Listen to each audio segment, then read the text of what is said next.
The Indiana Hoosiers keep on winning, and people are starting to ask, could Mike Woodson stay in Bloomington?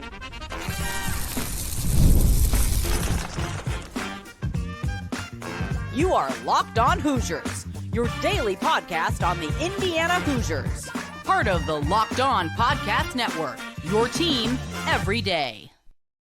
Welcome, and it is the Locked On Hoosiers podcast. I'm your man, Jacob Goins. I appreciate you being here, making this your first listen or your first watch every single day. We are part of the Locked On Podcast Network, which is your team every day. Today's episode is brought to you by FanDuel. Right now, new FanDuel customers can get $150 in bonus bets if your first $5 bet wins. Well, thank you so much for being here. Happy Monday. Hope you had a fantastic weekend. And Indiana basketball continues to win. They handle business against Washington. We'll talk about that later on in the show. Plus, what the latest bracketology is saying, where the Hoosiers have slowly pulled themselves off the bubble. We'll look at all of that throughout today's show. And because of all of that, there are people, Indiana fans, college basketball fans, people that don't even know a thing about IU, that are asking a question that sounds crazy, but I understand why it's being asked.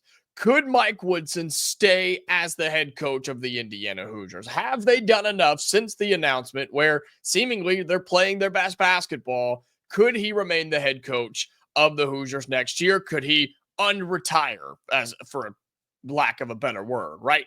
People are starting to ask that. I've seen Indiana fans, whether it's on social media, I've seen it in our YouTube comments here on the channel.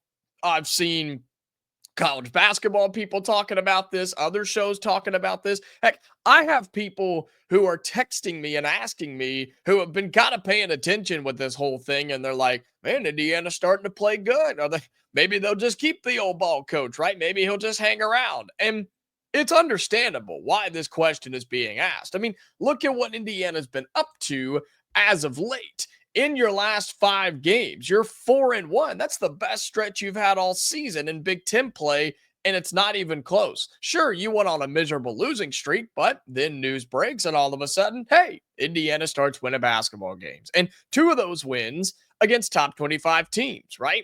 UCLA and Purdue, or not UCLA, apologies, Michigan State and Purdue. You lost to UCLA, had every chance to win that, but then you beat Penn State and you handle Washington on the road this past weekend. More on that in just a little bit. So Indiana's playing our best basketball right now. And bracketologies everywhere are showing that we are either still just on the bubble or completely off because we're in the NCAA tournament. So it's a fair question to ask. Could Indiana and Mike Woodson come to some agreement to where he remains the head coach? Maybe he's fixed it. Maybe he's figured it out. Maybe he's turned it around. I wanted to hop on this before it gains a whole lot more momentum. I wanted to give you my thoughts before it gains more steam. The answer to that question is no. He's not staying. It's a done deal. It's been privately said. It has been made very, very, very public. He is not going to be the head coach in 2025 and 2026. Indiana will have a brand new head coach to start next season. And you want that. Most fans have wanted that, and that's not a surprise. But again, I wanted to jump on this and just be out in front and say, it ain't happening. I don't care. Listen to me here. I don't care if Indiana gets into the tournament and makes a run to the Elite Eight. It'd be a magical way to send them off, but it's not going to happen. There have been too many decisions made and too many, I guess, notices of this is happening for you to walk it back. And look, while that would be magical, I don't think it happens. I do think we make the tournament. And I do think if we continue to play the way we're playing, I think we can beat somebody in the NCAA tournament, which would be really, really nice, right? It's been a while. But this is not going to get walked back. And for a couple of reasons. One, Indiana doesn't want it. But 2, I don't think Mike Woodson wants it. I think he's done. I think he just wants to be done with coaching basketball. And look, if he ends up coaching somewhere else, fine. But he's been around the game for a long time, man. And he's getting a little bit older. He's getting to that age where you really start to decide if this is what you want to do anymore. And it's also a new world, right? You're having to deal with the transfer portal and with NIL more than anything else right now. And Indiana handled the portal very nicely this past season. Hasn't really, I guess, played out on the floor, but you had the top ranked transfer class a year ago, and you've got the NIL fund. So you're not having to beg and ask for more money.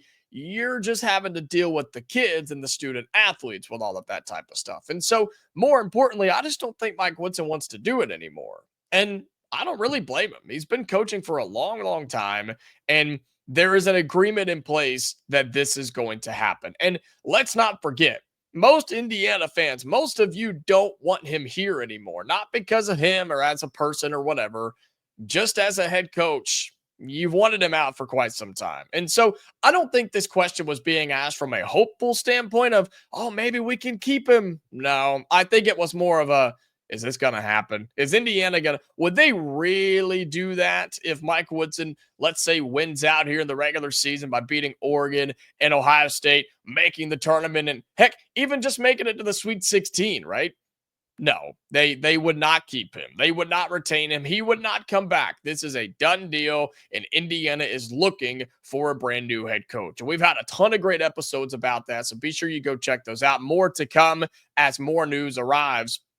But Indiana will have a brand new coach in 2025 and 2026. Who's that going to be? Well, there's a lot of speculation. There's a lot of rumors, and there's a lot of somewhat information and somewhat BS information, if you ask me. I still think the names to know are the ones that we've been talking about. I think Scott Drew is the one to know. I think Mick Cronin is one to know. A lot of you keep asking about Chris Beard. I don't see that happening, but doesn't mean it won't, right? Brownell from Clemson, McDermott is in there as well. And so those are names you need to keep an eye on, because those are the ones that continue to gain traction on the back end. Where will Indiana go? We're all going to have to find out together. But I know what's not going to happen. Mike Woodson will not retain his job. Mike Woodson will not ask to retain his job. He will be out, and Indiana will have a new head coach to start the 2025 and 2026 seasons. All right, coming up here on the Locked On Hoosiers podcast, Indiana is continuing to win. First West Coast trip like this with the new look Big Ten, and Indiana takes care of Washington on the road. We'll talk about that coming up next right here on Locked On Hoosiers.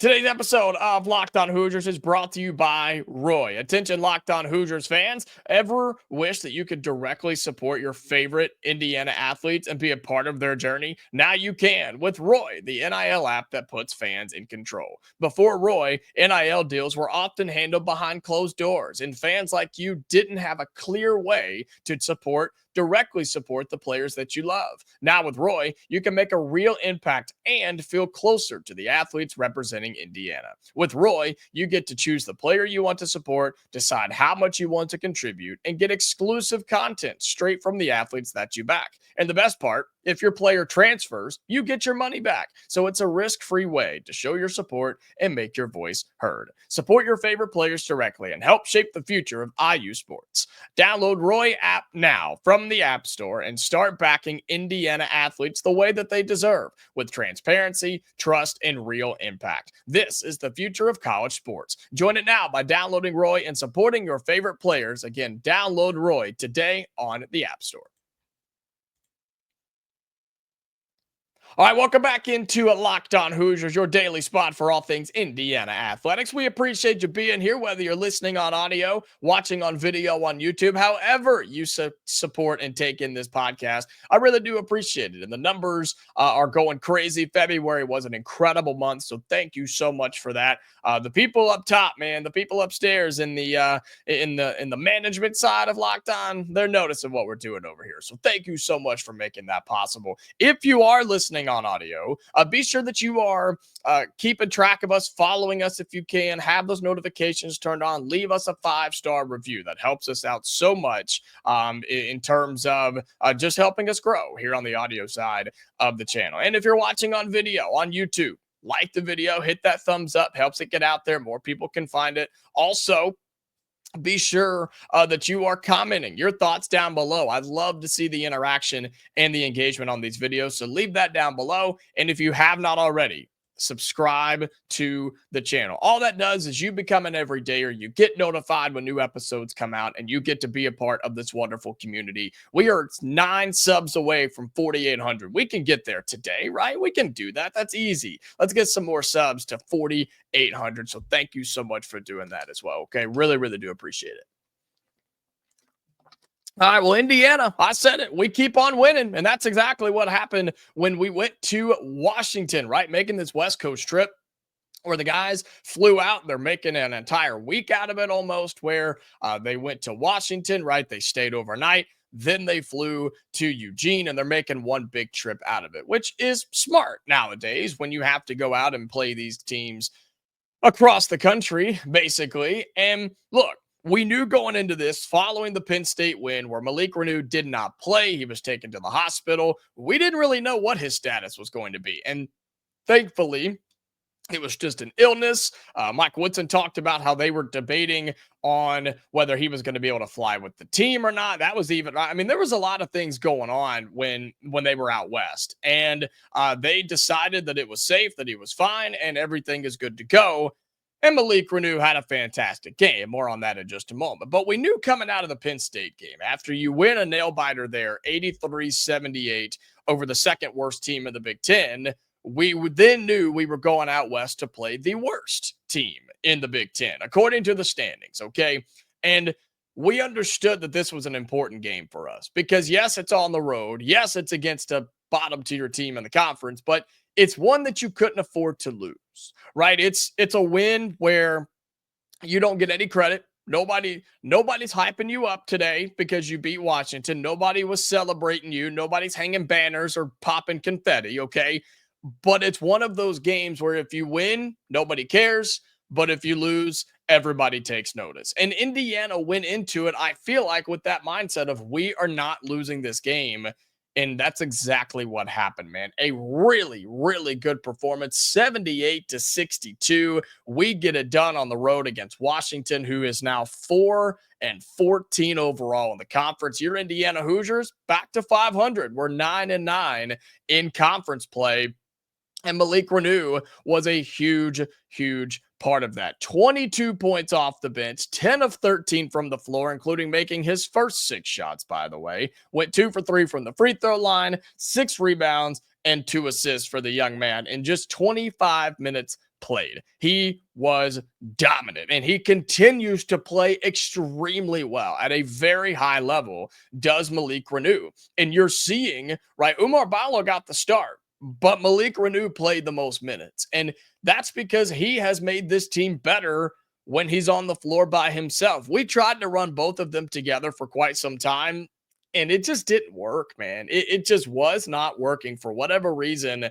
Our spacing wasn't right. Teams were able to just kind of crash the paint and make a shoot, which we cannot do highly effectively at times. And so we just decided to change it up finally, and it's working. And Malik Reneau's a big reason for that, man. Again, 22 points in just 25 minutes and 10 of 13. That's incredible for him. And one of those was a miss from behind the arc. And man, you take that out and 10 for 12, you're doing pretty good if you're Malik Reneau. So 22 points from him. You also get 18 points from Luke Goody, who goes 5 of 9. He's really starting to feel himself from behind the arc right now, is Luke Goody. Plus, you get a couple of scores with 10. Mackenzie Mbako played fine. He had 4 rebounds in there as well.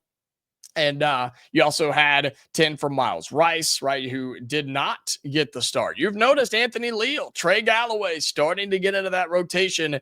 And I think I say this just about every show now about Anthony Leal, how wrong I was, or at least I was right about it at first. But this young man has completely shifted and turned it around. He is one of the most important players on this Indiana team. He may not have scored the other night, but he got 4 boards, 4 assists, 3 steals, and 2 blocks, did Mr. Anthony Leal. And oh yeah, he didn't turn the ball over. So he is playing incredible minutes right now for Indiana, and he has to be on the floor, which is why he played 34 minutes, tied for the most with Luke Goody. Like, we understand how important Anthony Leal is. Even if he doesn't score, he makes an impact in so many other ways. It's truly incredible. I mentioned Miles Rice with 10. off the bench as well. You had 8 from Trey Galloway, 7 from Umar Bala, who didn't have a great game. Again, didn't play a whole lot. Trey Galloway, though, with those 8 points, also had 7 assists and just the 1 turnover for Trey. He's normally kind of turnover heavy at times, but not on Saturday. And then it was defensively, where Indiana had a game plan. Great Osabor, you're not going to beat us. You make somebody else beat us. And look, everybody else tried. You had 4 of their 5 starters in double digits other than Great Osabor, but it wasn't good enough. And when you only give up 62 points in their own gym, you got a good chance to win. 78-62, just incredible stuff from Indiana against an inferior opponent. This is what you're supposed to do. This is how it's supposed to go down, right? Indiana, we shoot 49% from the floor, 39% from 3. Didn't get to the free throw line a ton, and that's okay. You out-rebounded a team in Washington that's solidly rebounded. So points in the paint, you had 40 points in the paint compared to their 24, man. We just played bully basketball in this game against Washington. And this is the thing that we've talked about for so long with Mike Woodson. These games don't normally go this way, right? Think about the Penn States that we've played. I mean, both times we played the Nittany Lions, we had to squeak out wins against the second worst team in the conference. This was the worst team in the conference, and you showed why. You went in with a game plan, offensively with Malik Reneau, defensively to not let Great Osabor beat you, and you executed for 40 minutes. And it was awesome. You're up by 14 at the half, man. You had control from the jump. You were making your shots. You were getting stops on defense. You weren't allowing any big runs. And not that the crowd was anything spectacular, but you didn't let that affect you. You didn't let them get involved at all. And you went and just handled business. And Indiana has not done this enough under Mike Woodson, which is why he's not returning, why Indiana will have a new coach in 2025. You had to have this, though, because you start to look ahead, which we will more in just a moment, but you've got 2 big games left. You play at Oregon tomorrow night for your final quad 1 game. Then you come home for Ohio State. That's it. Then you're done. And Indiana has we have put ourselves in a spot to make the NCAA tournament. That was not a thing 3 weeks ago. We were completely off the bubble on the wrong side of it, where we had no prayer to make the tournament. And a win like this doesn't give you any tournament credibility, but a loss may have taken you right back out of it, where that would have put even more pressure on the games that are coming up. But that didn't happen. We went out and took care of business. Malik Reneau comes back from an illness and has one of the best games of the season for Indiana, and the Hoosiers win 78-62. That leads us into what the current bracketology say. We'll look at what CBS Sports has, plus what is coming up and why it's so important for Indiana to handle business down the stretch. We'll have that for you in our final segment right here on the Locked On Hoosiers podcast. Today's episode of Locked On Hoosiers is brought to you by FanDuel. When the game tips off, the NBA action is just getting started, and there's no better place to get in on it than FanDuel, America's #1 sportsbook. With FanDuel, you can place live bets throughout the game, so even if you miss the opening tip-off or want to be in on the fourth quarter comeback, you can stay in the action. And if you're looking for a bigger payout, you can even combine your live bets into a same-game parlay.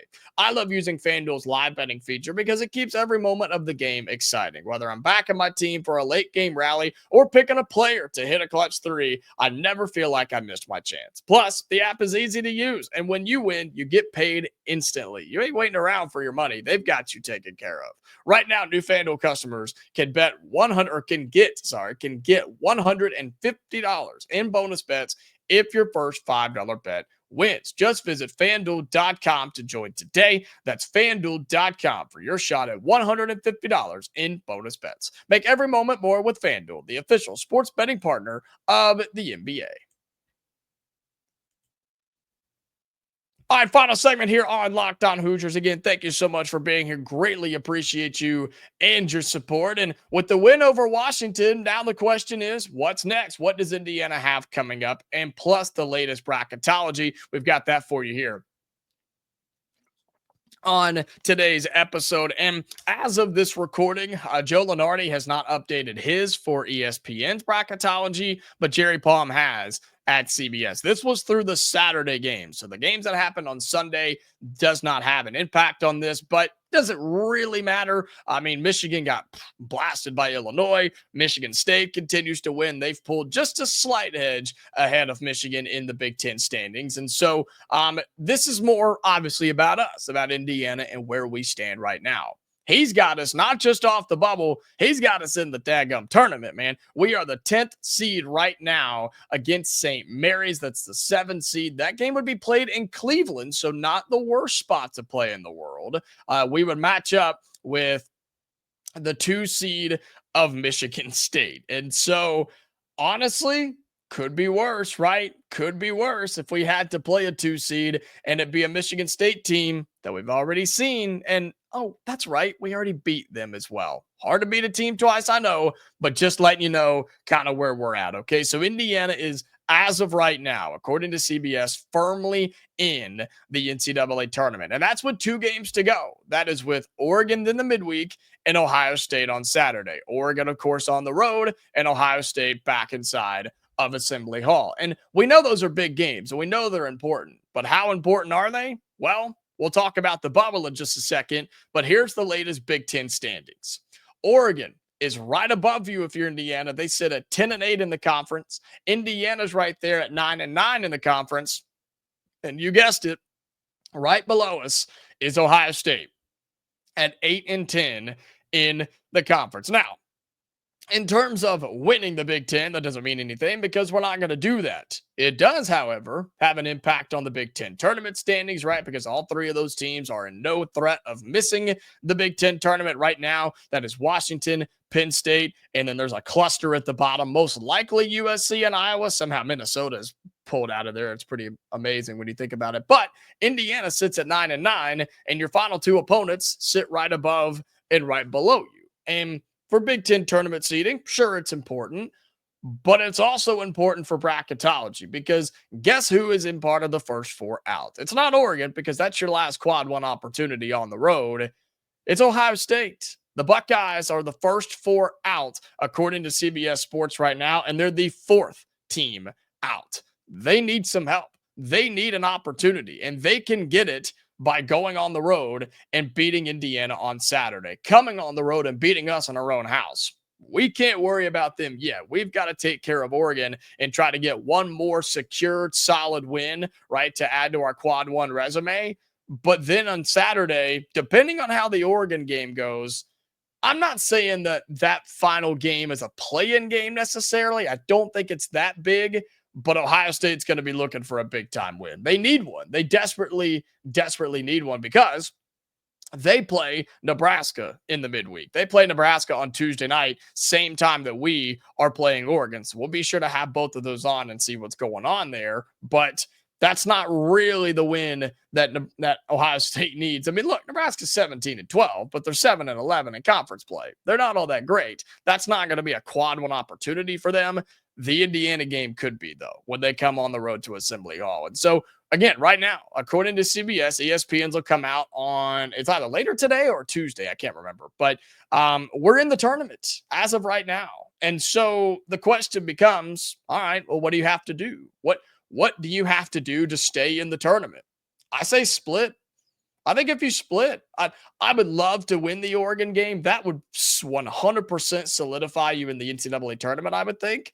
But even if you lose that in a close game and then you turn around and beat Ohio State, I think you're okay. Then you start talking about what has to happen in the Big Ten tournament. And I'm going to be honest, as of right now, I don't know that answer. So we're going to hold off on that because it really does matter and determine, or it depends on what you do in these 2 games. If you get swept here and you go 0 for 2, yeah, you may have some work to do in the Big Ten tournament. If you win both of these games, you may just kick your feet up and not worry about it. If you go 1-1, I don't really know. It depends on what's going on around you. So we'll answer that question as the week goes on and as we get closer. And of course, once the regular season is over. But I'm telling you right now, we're playing our best basketball of the season. We've got a big opportunity tomorrow night on the road at Oregon and a nice chance to get your last home win of the season against Ohio State on Saturday. All right, that's going to do it for today's episode of Locked On Hoosiers. Again, thank you so much for being here. Help us get to 4,800 subscribers, then 49, and then 5K. So do that for me if you're on YouTube, okay? Hit the subscribe button, hit the like button, and leave your comments down below. If you're listening on audio, follow us, turn on notifications, do whatever you got to do to never miss an episode of the Locked On Hoosiers podcast. It's free to you Monday through Friday, every single weekday, so you may as well check it out and be an everydayer. All right, we are back tomorrow, Hoosier fans, for a big-time game against Oregon. We'll talk about that and a whole lot more on tomorrow's episode. So until then, Hoosier fans, stay safe, and I'll talk to you later.